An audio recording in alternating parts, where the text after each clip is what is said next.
Hello, Lindsay here, the Frugal Crafter, or maybe not, who knows. And it's Sat Chat time. And are we rolling? We are. Oh, that's good. How are you, friend? Hope you're good. It's Mother's Day weekend. I'm actually filming this Friday afternoon at 3:31 p.m. Not quite done for the day, but I've got a lot done this week. I worked a couple late nights. I found that if nobody stops me, if I don't have to stop and cook a meal for anybody or go to a sporting game or anything, then I just work. Which is probably a good thing. That means I'm enjoying myself and that I just kind of get lost in my work. So I think that's probably a good thing. And it also helped me get ahead on some stuff, so that is good. One thing I want to mention on behalf of all YouTube creators, of course I don't speak for all YouTube creators, but I don't think any YouTube creator, at least in the arts and crafts world, would mind me saying this, but I want to encourage you to look at your subscription feed when you go onto YouTube. That's the first thing I look at because I want to make sure I see what the people I choose to follow have put out first before I go to the homepage and just kind of be hit with whatever YouTube wants to promote at the moment, because YouTube has different values than I do for what I want to see, and I always forget about this, and I always blame myself when like my videos aren't doing well, or if a certain video is not doing well. And I don't know if you probably don't even realize, but like not this week, but last week I didn't post a watercolor tutorial. I was really busy doing that, creating all the art for that subscription box, and I just didn't have time. And I was looking back at my analytics. I'm like, well, my watercolor tutorials aren't doing that great. I'm going to skip that one because it was kind of beyond what I could physically handle doing on top of what I was already doing that week. And so like this week I did have a watercolor tutorial. I did this. This is up on my channel right now. It is a portrait. I added freckles to her. If you haven't checked out my blog or my Instagram page, but you saw the tutorial, like, yes, I did decide to give her freckles, and I posted that photo on my blog in case you wanna check that out. But and I had a lot of fun because I was kind of just like I'm just like gonna play. I'm gonna take a break. I'm just gonna paint what I want to paint. I turned the camera on even though I didn't think I would actually end up using it, but I was like, you know what, why not? You know, it's something different, something fun. It's the last page of my sketchbook too, so and a couple of people asked me for a sketchbook tour, and hey, why not? I think I might. I'll probably just film that after this actually. So what all this to say is, on that video somebody said, oh, thank you for posting a watercolor tutorial. It seems like you post mostly reviews now, and I'm so glad to see a tutorial. And I'm like, and then it totally occurred to me that's like, yes, this has happened before. YouTube pushes the reviews and the sat chats because I think advertisers like to advertise on like videos where people are talking to the camera, and also review videos because I guess they assume if somebody's watching a review or an unboxing or a haul or something like that, then that audience is itching to buy things. So YouTube wants to promote those type of videos because their advertisers like to advertise on those. And it just like, I always just kind of like internalize if like my video is not doing well, it's my fault. I posted junk, nobody wants to see it, I'm gonna go eat worms, you know? But it's like, oh yes, it's not 100% my fault. I mean, great, I'm gonna take personal responsibility for what I put on the web. I do that. But it's not all your fault. Dear YouTube creator, it's not 100% your fault if your videos don't do well. There's a thing called the algorithm. And it messes with us constantly. But anyway, I just wanted to remind you, check your subscription feed. Those lovely people you have subscribed to have probably posted some really awesome things that you might be missing out on if you only go to the homepage, which is what happens when you normally just go to YouTube, the homepage pops up. So check your sub feed, see what your awesome peeps have been posting, because, you know, I would miss so many good things if I didn't check my sub feed first, because a lot of the channels I follow are not really huge. They're not posting videos that get thousands or millions of views. They're regular people doing their crafty, artsy things that I like to see. So I think it's good to intentionally use YouTube and make sure you check the people that you want to follow first, you know, by checking your subscription feed. Anyways, that's the end of my public service announcement for today. So this week I've actually just been trying to catch up and get ahead on things. As I mentioned last week, the review shelf was getting a little full, so I did manage to film 3 reviews today. Not today. Gosh, that would be productive this week. I have a review coming out for the brand new Derwent pastel watercolors. That should be out next Monday. I also filmed a review for, and this was kind of an unusual product. the company sent it to me. Usually when companies send me stuff, they'll send me an email and ask me if I want it, because otherwise they wouldn't have my address. But this is a company that I've reviewed their products before, and they just kind of sent me an email saying, hey, we sent you some stuff, hope you like it. And I was kind of playing around with it, and it was a watercolor kit, so I had like paper and brushes and everything. And actually it came in a really great box. I'm kind of excited about the box because it's got a little magnet closure. This is a part of the video, the part of Sat Chat where I show you some really cool box I found this week. That could be part of the show. What cool box did you find this week? It's got a little magnet flap, which I don't know what it is about magnetic closures on boxes. I think they're great. And it's a nice big spacious finished inside. I think that would be great for lots of things. Color pencils, if you don't have a tin that they come with, it's a nice length, but it came with a bunch of stuff. That review will be coming up sometime, maybe in a few weeks, because if I have other things to review, I try not to do 2 watercolors back to back. I generally post my reviews Mondays in case you're curious. And then I've got a comparison of the Arteza Everblend Ultra markers. So if they came out with these markers a couple of years ago, and they were pretty decent. They were a little more expensive than other budget markers, but they were good. And then they came out with a new line that looks exactly like the old ones, except the numbering system was different. The numbering system was more logical. And they sent me a set to compare. And so that video will be coming up to see, like, are they really ultra or not? Does it justify the increase in price? You know, that sort of thing. So that'll probably be in a couple weeks. I still have a bunch of other things to work on. I'm still working on the Holbein review. They need to finish up the Brute Funer review. And there's some other stuff there. I do enjoy trying different products, so I feel very lucky that I'm in a position where I can review stuff like that. But it does take some time, especially color pencil reviews, because the color pencil artwork goes so slow. I'll be reviewing the Pro Colors too, which I'm very excited about. I mentioned that last week, but those colored pencil reviews are definitely not the low-hanging fruit. The watercolor reviews are low-hanging fruit because watercolor paintings are so much quicker to complete versus... Oh, what I want to show you though, this painting right here, this was another one of those, I don't know what I want to paint, I just want to have fun paintings. And I didn't honestly, like, seriously, I did not have any inspiration. I didn't know what I wanted to paint, and so I went to Unsplash, which is one of the websites that has commercial use photos that you can use for artwork inspiration. You can actually use the photos on your blog. They're commercial use photos. Photographers donate them, and it's a way for them to promote their work. And anyway, so I just started typing random letters in the search bar to see what auto-populated, and I just typed a C and the word cat came up, so I'm like, I clicked on cat. This is one of the first pictures I saw. I thought it was so cute, so I painted that with those inexpensive Pagos watercolors. And I think it came out really cute. I didn't have high hopes, so it's always nice when you don't have high hopes for something and then you really like what you make. But I just thought that was adorable. I mean, not to toot my own horn, but I thought that cat just laying on it in the sun with its little paws was cute. So yeah, sometimes just great things happen when you just kind of like, I'm just gonna have fun. I'm not gonna worry about creating something that's a finished piece of art. And that went well.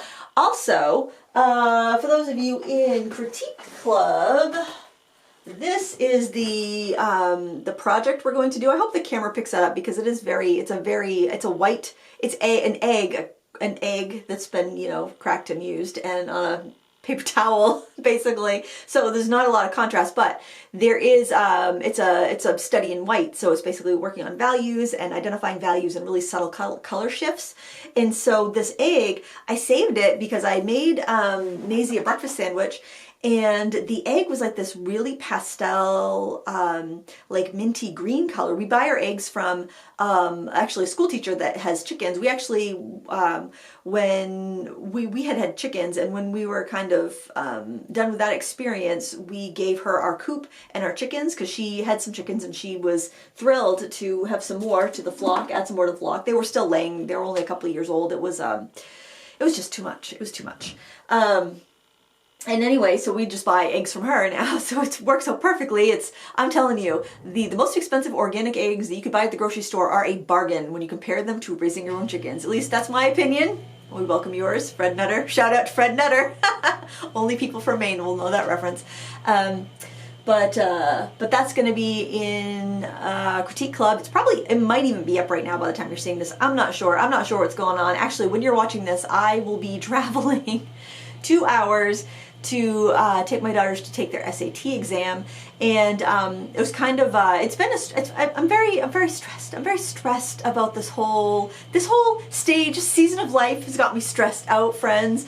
I don't know if any of you guys are in the same. I'm sure some of you are in the season of life where you have kids entering college, and my son's a senior, my daughters are junior, my twins are juniors, and it's just it's a lot going on in the midst of a pandemic, and it's just a lot. And so they used to do the SATs right at the high schools. And I mean, I remember when I was in high school, I didn't take my SAT. I went to clown college, so you didn't need it. But they would have it on a Saturday at your high school. You just signed up, you paid the fee, all was good. And then the last few years, I guess, they had been doing them in Maine anyway, in the high schools, and the state of Maine actually paid the fee, and they used that as a standardized test. And I thought, well, that's brilliant, because they got to take all these other standardized tests. You might have something that, might as well do something that counts for something.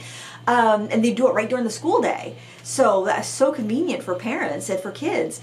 But this year with the pandemic, last year all the SATs were canceled, so my son never took his. But they're not requiring it for, actually most schools still aren't going to be requiring it, but anyway, my daughter's school said that you want to sign up so that you can guarantee you get a spot and sign up as soon as they open. And this was like back in February. It was like Super Bowl day, whatever that day was in February. That's when they opened up.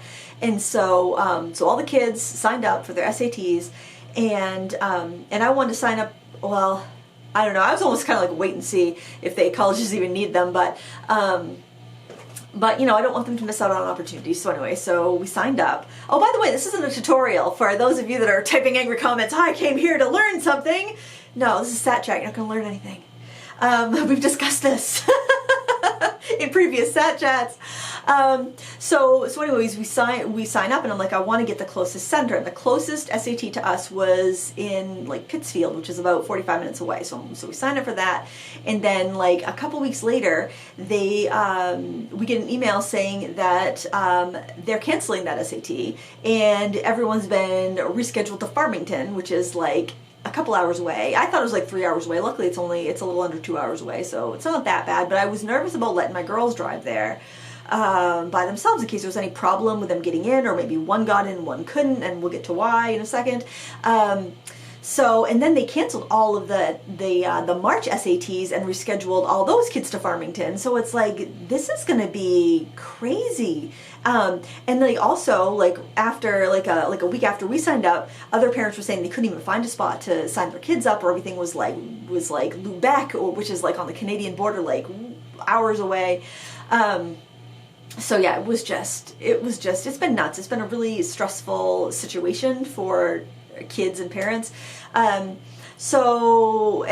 the girls were talking to some of their friends about carpooling down there, which I was like, oh, I don't know, because the reason I'm kind of concerned that one of my girls might not get in, because when you print out your SAT ticket, it's supposed to match your legal ID, like your birth certificate and stuff like that, which it does, like first name, last name, middle initial, but their school IDs do not have their middle initial, and if it doesn't match exactly, they may turn you away. So I'm gonna bring. So one of my daughters has a driver's license, not an issue. The other one doesn't.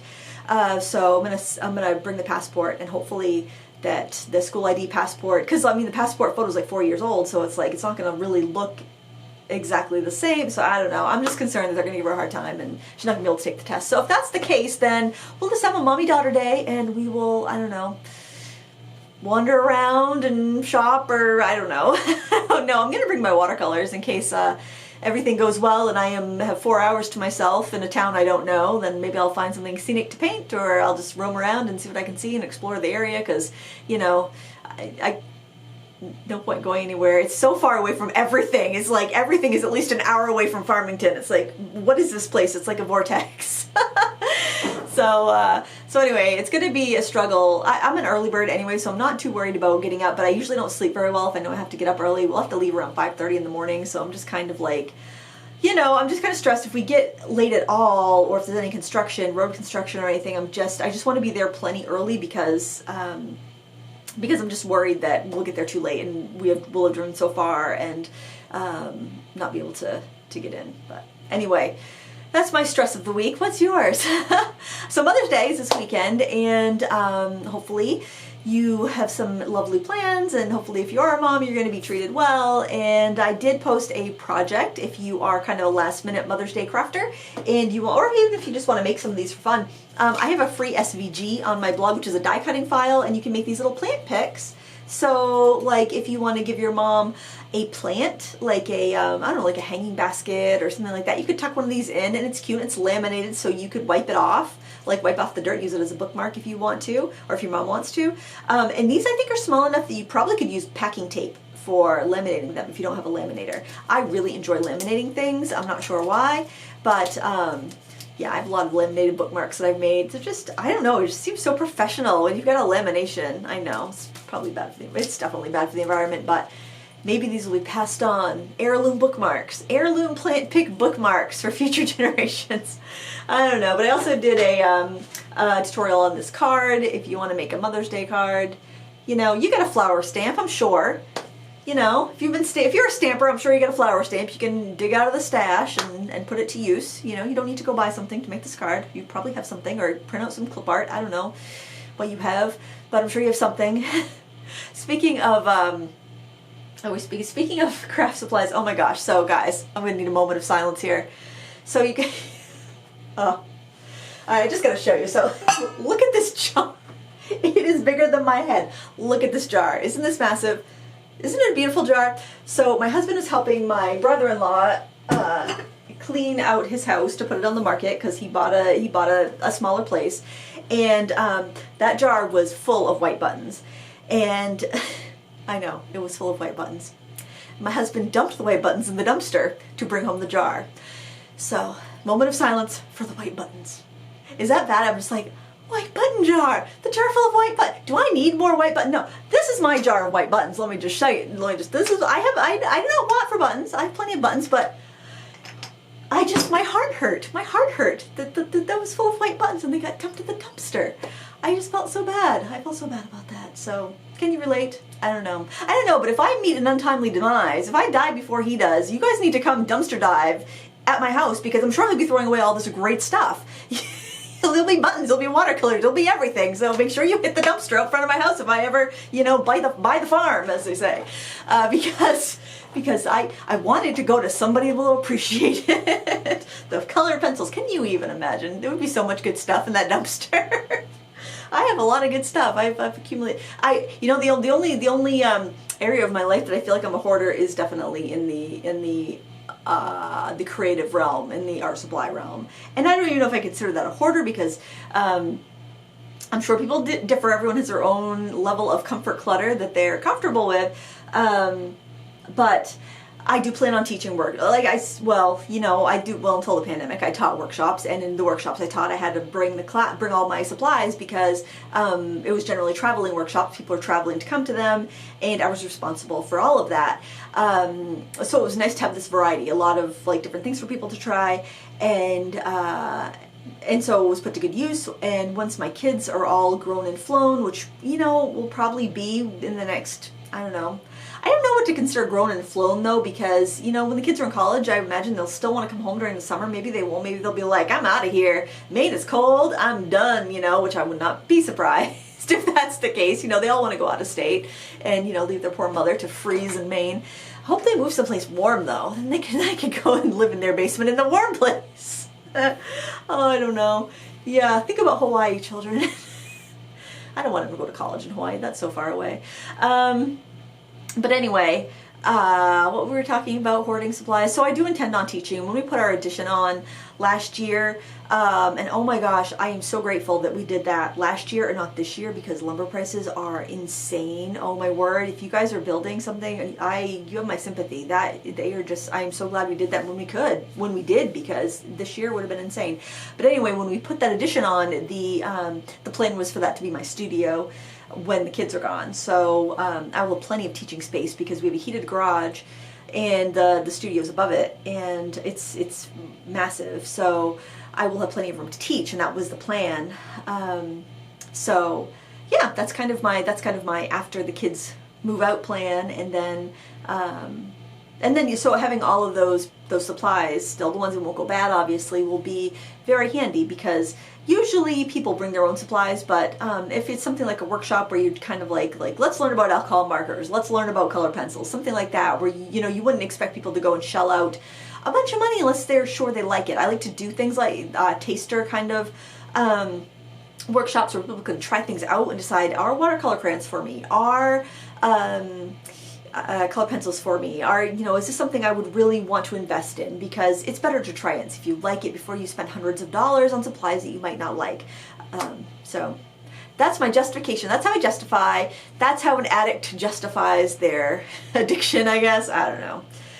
I have not been great this week at the not buying of things. So about three or 4 weeks ago, I started a no processed food and no buying stuff. I don't say challenge, but so this week I did fail on both accounts. My daughter texted me. She had Lila and Maisie, my twins, they had gone to Five Guys, and they have French fries and peanut oil, and people rave about these fries. I've never been in there, but anyway. She bought some, and she didn't eat many of them, and then she's like, you want my fries? And it's like, that's like seriously my Achilles heel, like French fries. Oh my word, that's like, if they could have no calories, I'd be so happy.